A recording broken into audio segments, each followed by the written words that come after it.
শিল্পের প্রতি গভীর অনুরাগ থেকে আজ খ্যাতনামা ভাস্কর্য শিল্পী বালিচকের দেবাশিস বেরা।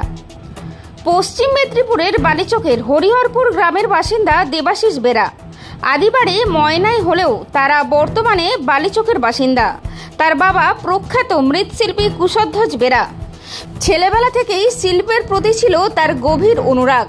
পারিবারিক আবহে শিল্পচর্চার সংস্পর্শে এসে নিজের প্রতিভাকে বিকশিত করেছে খ্যাতিমান ভাস্কর্য শিল্পীতে। ছোট থেকেই ঠাকুর তৈরির কাজে হাত লাগিয়েছিলেন। পাশাপাশি তার তুলির টানেই দেবী দুর্গার চক্ষুদান হতো। পরে পরে কাঠ ও পাথরের মাধ্যমে তিনি ফুটিয়ে তোলেন নানা মনীষী বিমূর্ত ভাস্কর্য। বিদেশে বেশ কয়েক বছর কাজ করার পর দেশে ফিরে নিজের গ্রামেই প্রকৃতির মাঝেই তৈরি করেছেন শিল্প স্টুডিও। সেখানে তার সহযোগিতায় অনেক শিল্পী ও কর্মীরা তৈরি করছেন নানা অসাধারণ শিল্পকর্ম।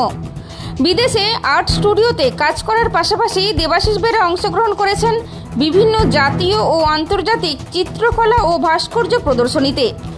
তার নিপুণ হাতের স্পর্শে তৈরি ভাস্কর্য আজও বিদেশের মাটিতে ঝলমলে। দেশের একাধিক সরকারি ও বেসরকারি প্রকল্পেও কাজ করেছেন এই প্রতিভাবান শিল্পী। বালিচকের হরিহরপুরে এই আর্ট স্টুডিওতে পা রাখলে মুগ্ধ হবেন আপনিও। বিবেকানন্দের মূর্তি, মায়ের প্রতিকৃতি, বিভিন্ন প্রাণীর ভাস্কর্য সবকিছুই কাঠে ফুটিয়ে তুলেছেন দেবাশিস। পাথরের ভাস্কর্যেও তার দক্ষতা অপরিসীম।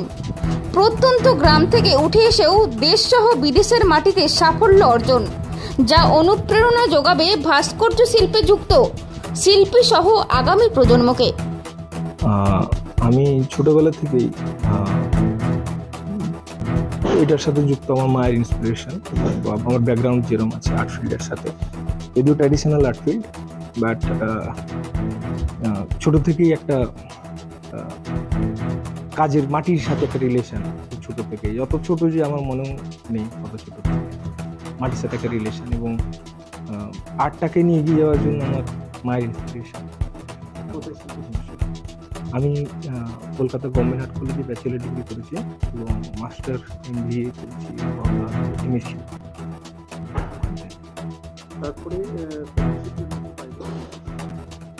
প্র্যাকটিসের জন্য আমি আমার অ্যাকচুয়ালি আর্ট ফিল্ডে কাজ করা শুরু হয় অস্ট্রিয়া থেকে। অস্ট্রিয়া একটা গ্যালারির সাথে আমি কানেক্টেড হই 2015 থেকে এবং ওখানেই আমার প্র্যাকটিস শুরু এবং ওখান থেকে আমার কাজ করা।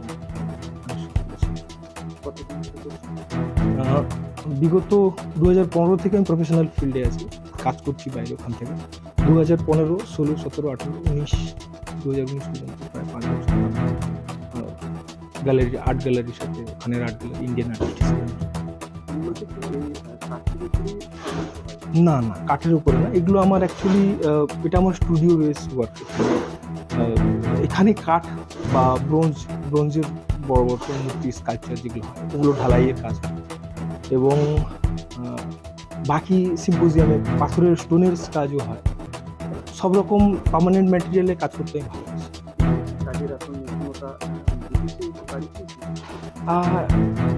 বললে ভুল হবে। অ্যাকচুয়ালি ইন্ডিয়াতেও তো যেভাবে নিপুণভাবে প্রথম থেকে হিস্টোরিক্যাল আমরা দেখি কাজ যেভাবে হয়ে এসছে, একটা আমাদের আর্ট কালচার, আর তার উপরে বাঙালি, তো বাঙালি হিসেবে আর্ট অ্যান্ড কালচারের দিকে আমরা অনেক বেশি থেকে এগিয়ে। এখানে সব থেকে বেশি আর্টিস্ট বাংলাতেই থাকে।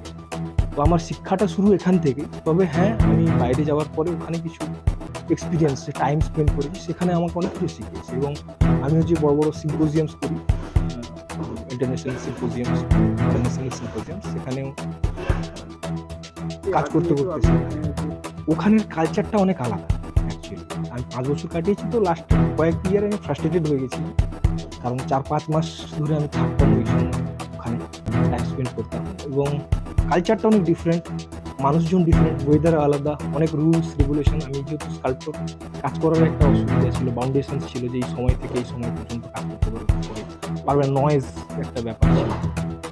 আমার এই গ্রামের মধ্যে ফিরে আসার কারণ হচ্ছে আমি সব থেকে আমার সাধনার জন্য শান্তির জায়গাটা বাঁচতে চাইছি, তার জন্য আমার গ্রামে ফেরা এবং এখানে আমি যদি কিছু এখান থেকে উপার্জন করি বা এখান থেকে যদি কিছু করতে পারি, তাহলে তার সেই উপায়ে আমি যাতে গ্রামের কিছু উন্নয়ন বা আমার তরফ থেকে সমাজ মূল্য যে কোনো কর্ম হবে সেটা যাতে আমি করতে পারি, সেটা লক্ষ্য রেখেই আমি গ্রামে ফিরে এসেছি। না, এখনো পর্যন্ত সরকারি সহযোগিতা সেরকম কিছু পাইনি। তবে ইন্ডিয়ার অল ওভার ইন্ডিয়ার সরকারি যে মিউনিসিপ্যাল কর্পোরেশনের যে কাজগুলো হয়, প্রজেক্টগুলো হয় নগর সাজানোর জন্য, সেখানে আমি সিম্পোজিয়ামসগুলো করি। ওটার থ্রু দিয়ে আমি কিছুটা সময় বা কিছুটা প্র্যাকটিস করি ওখানে। ও ছাড়া আমার মনে হয় সরকার থেকে এই জায়গাটার উপরে আলাদা করে দৃষ্টি করা দরকার, কারণ এটা হচ্ছে পশ্চিম মেদিনীপুরের একমাত্র আর্ট সংস্থান যেখানে আর্টের সেরকম স্টুডিও গ্রামের মধ্যে করে রেখেছে একটা। জাস্ট এই প্রতিষ্ঠানে আমার ইচ্ছে যে আমি কিছু আমার জেনারেশনে বা পরবর্তী জেনারেশনের আর্টিস্টরা এখানে প্র্যাকটিস করি। এখানে সবরকম ইকুইপমেন্টস রাখা আছে এবং তাদের সহযোগিতা হেতু আমি স্টুডিওটা করছি। এবং সেছাড়াও ইন্টারন্যাশনালি আর্টিস্টরা আমার বন্ধু বান্ধব যারা আছে তারাও এখানে ইনভাইটেড হবে ভবিষ্যতে সেরকম পরিস্থিতি হলে।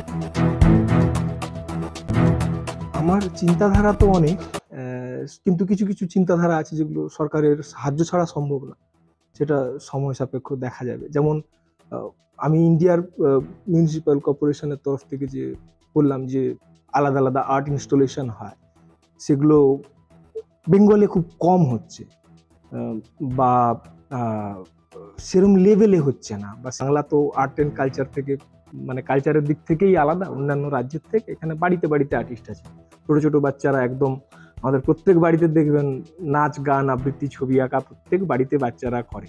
এটা অন্য স্টেটে কেন, আমি বলবো বিশ্বের আর কোনো জায়গায় হয়তো এরকম হয় না, আমার এটা মত।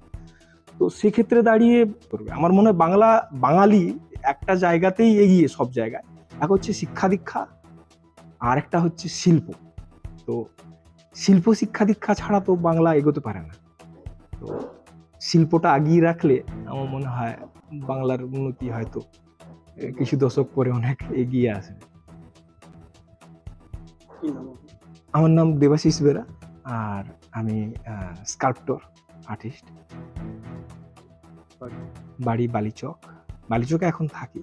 এখানেই আমার জন্ম ময়নাতে, পূর্ব মেদিনীপুরে। আর পশ্চিম মেদিনীপুরে খুব ছোটবেলা থেকে এখানেই পড়াশোনা। এখানে দেবরা পশ্চিম।